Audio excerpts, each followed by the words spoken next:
ሐስቡነላሁ ወኒዕመል ወኪል አሉ እብን ዓባስ።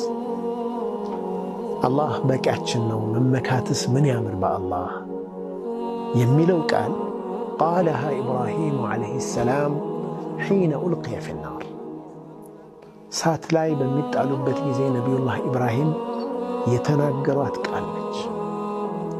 ወቃለሃ ሙሐመዱን ሰለላሁ ዓለይሂ ወሰለም ሒነ ቃሉ ለሁ ኢነ ናሰ ቀድ ጀመዑ ለኩም ፈኽሸውሁም ፈዛደሁም ኢማናን ወቃሉ ሐስቡነላሁ ወኒዕመል ወኪል።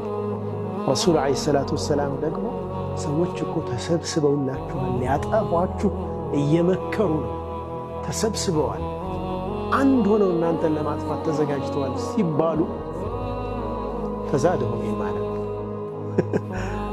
እንዴት ነው ብሎ እንደ ሐቅ ላይ አጥንም እንዴት እንደዚህ ሆነ ብሎ ሐቅን የመጠራጠር ሳይሆን ኢማናቸውን የጨመረ። እንደው የመናፍቆቹ ባህሪ ደግሞ ቀደም ሲል ያነሳው ነው አይደል? እነሱ ደግሞ ተርበተበቱ ይህንን ሲሰሩ።